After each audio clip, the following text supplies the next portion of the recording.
campus. Today we are discussed about the nursing diagnosis of fracture. In my last slides we are discussed about the fracture, type of fracture, clinical manifestation and complications of fracture and medical or surgical management of fracture. Today we are discussed nursing diagnosis.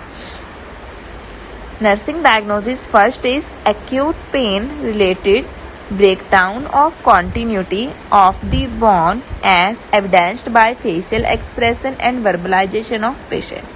Patient को क्या है, बहुत ज़्यादा pen हो रहा है. उसको pen क्यों हो रहा है? क्योंकि उसकी बोन्स की ब्रेकडाउन हो रखी है, बोन टूटी हुई है, कॉन्टिन्यूटी. और ये हमें कैसे पता चल रहा है कि पेशेंट को पेन हो रहा है?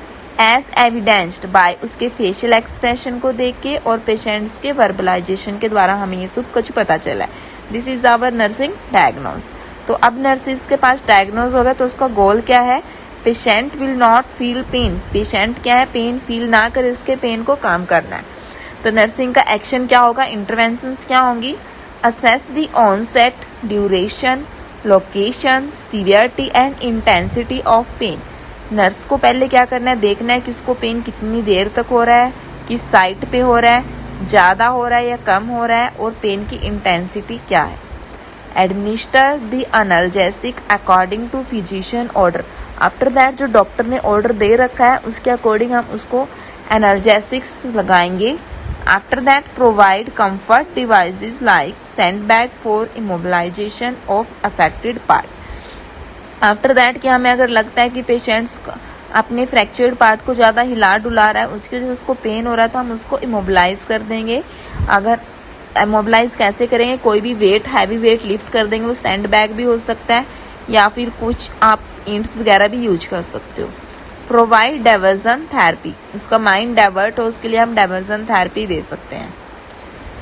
सेकेंड डायग्नोज है impaired physical mobility related to application of traction और cast as evidenced by assessment. जो पेशेंट है, जैसे वो अपनी पहले एक्टिविटी करता था उसकी वो कम हो गई है.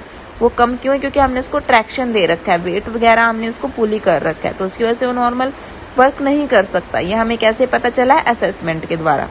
तो अब पेशेंट गोल क्या है नर्स का? Patient will able to more unaffected area. इसके लिए नर्सिस की इंटरवेंशंस क्या होंगी? Provide range of motion exercise to the patient. को हम एक्सरसाइजेस के बारे में बता सकते हैं. Assist the patient in ambulation after recovery of fracture. Fracture की रिकवरी होने के बाद हम एम्बुलेशन में पेशेंट्स को असिस्ट करेंगे, हेल्प करेंगे. Provide assistance while using walker और क्रचेज इफ रिक्वायर्ड. अगर पेशेंट वॉकर और क्रचेज यूज कर रहा है तो उसको हमने असिस्टेंस प्रोवाइड कराना है अगर उसको ज़रूरत है तो. Prevent from complication which usually occur due to immobility. जो इमोबिलिटी से कॉम्प्लिकेशंस हो रही हैं, बेड सोर्स वगैरह हो सकते हैं, तो हमें क्या उनसे पेशेंट्स को बचाना है. थर्ड डायग्नोज क्या होगा? Self care deficit related to fracture as evidenced by poor personal hygiene. Patient क्या है, खुद की केयर नहीं कर पा रहा है, वो कम हो रही है. ये हमें कैसे पता चल रहा है? उसकी पर्सनल हाइजीन को देख के, जो कि पुअर है. पेशेंट गोल क्या है नर्सिस का? Patient will maintain the personal hygiene. की पेशेंट अपनी हाइजीन खुद मेंटेन कर सके या फिर नर्स उसको मेंटेन करे. मेन हमारा गोल है पर्सनल हाइजीन को मेंटेन करना. इंटरवेंशन क्या होंगी? Assess the need of self care, encourage the patient और relative to do self care activity. Head to foot care to be provided to the patient. Educate about importance of maintaining personal hygiene. पहले तो patient की needs को assess करना है, patient और family को educate करना है कि इसकी पर्सनल हाइजीन मेंटेन करे. अगर वो मेंटेन नहीं कर सकते तो आपने खुद उनके साथ असिस्ट कराना है और उनको इम्पोर्टेंस क्या है पर्सनल हाइजीन के बारे में एजुकेट करना है. Next diagnosis imbalance nutritional less than body requirement related to increase damage of nutrient for bone healing as evidenced by observation. हमारा गोल क्या है? क्योंकि उसका न्यूट्रिशनल लेवल कम हो रहा है तो हमने क्या करना है? उसका न्यूट्रिशनल स्टेटस को मेंटेन करना है पेशेंट के. इंटरवेंशंस क्या होंगी? Assess the nutritional status bye intake, output chart, biochemical measures, body mass.